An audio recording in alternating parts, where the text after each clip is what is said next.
যোৱাকালি সদৌ অসম অনুসূচিত জাতি ছাত্ৰ সন্থাই গোলাঘাটত এখনি বৰ্ধিত কাৰ্যনিৰ্বাহক সভাৰ আয়োজন কৰিছিল আৰু নিশাৰ ভাগলৈ এক বৃহৎ জোৰ সমদল কাৰ্যসূচী গোলাঘাটত ৰূপায়ণ কৰিছিল। এই দুইটা কাৰ্যসূচীতে শিৱসাগৰকে ধৰি অসমৰ প্ৰায়সমূহ জিলাই অংশগ্ৰহণ কৰিছিল আৰু সাফল্যমণ্ডিত কৰি তুলিছিল। কিন্তু আমি দেখা পালোঁ শিৱসাগৰত হেনো কোনোবা অনুসূচিত জাতি ছাত্ৰ সন্থাই মিয়া খেদা আন্দোলন কৰিছে। এইটো সম্পূৰ্ণৰূপে মিছা, গোকাত মিছা। অনুসূচিত জাতি ছাত্ৰ সন্থাৰ নিজৰে এশএবুৰি সমস্যা। মিয়া যদি বিদেশী হোৱাৰ কাৰণে হিমন্ত বিশ্ব শৰ্মা চৰকাৰখনে কষ্ট দিছে, তেনেহ'লে অনুসূচিত জাতিৰ লোকসকলক কিহৰ কাৰণে কষ্ট দিছে? কিহৰ কাৰণে অনুসূচিত জাতিৰ লোকৰ আজিও ভূমিৰ পট্টা নাই? কিহৰ কাৰণে অনুসূচিত জাতিৰ লোকে আজিও বান গৰা খহনীয়াৰ কবলত ককবকাই ফুৰিছে? কিহৰ কাৰণে অনুসূচিত জাতিৰ এলেকাত আজিও বাট পথৰ উন্নয়ন নাই?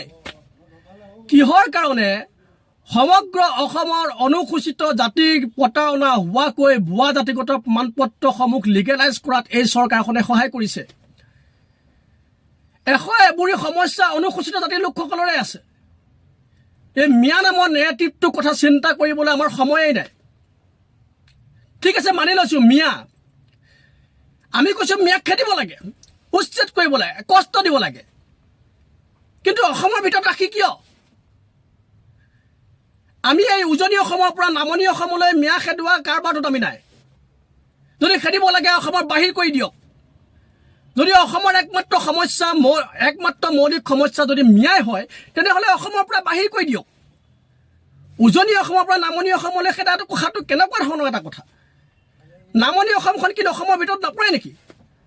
নামনি অসমখনৰ কাৰণে মুখ্যমন্ত্ৰী হিমন্ত বিশ্ব শৰ্মা নহয় নেকি? এনে দেখোন হিমন্ত বিশ্ব শৰ্মা এজন প্ৰতাপী মুখ্যমন্ত্ৰী। হিমন্ত বিশ্ব শৰ্মাৰ এজন প্ৰভাৱশালী মুখ্যমন্ত্ৰী। ভাৰতবৰ্ষৰ ভিতৰত বোলে আটাইতকৈ প্ৰভাৱশালী মুখ্যমন্ত্ৰীজন হিমন্ত বিশ্ব শৰ্মা। তেনেহ'লে এই মিয়াসকলক অসমৰ পৰা একেবাৰে খেদি দিব পৰা নাই কিয়? কিহৰ কাৰণে অসমৰ ভিতৰত ৰাখি কেৱল মাত্ৰ ৰাজনীতি কৰি আছে? এনেকুৱা ধৰণৰ নেৰেটিভৰ লগত অনুসূচিত জাতি ছাত্ৰ সন্থা নাই। অনুসূচিত জাতি ছাত্ৰ সন্থাৰ নিজৰে এশএবুৰি সমস্যা আছে আৰু এই সমস্যাসমূহৰ কাৰণে অনুসূচিত জাতিৰ লোকসকলৰ প্ৰাপ্যৰ অধিকাৰৰ কাৰণে অনুসূচিত জাতিৰ লোকসকলৰ প্ৰতি কৰা অন্যায়ৰ বিৰুদ্ধে অনুসূচিত জাতি ছাত্ৰ সন্থাই প্ৰতিবাদ কৰি আছে।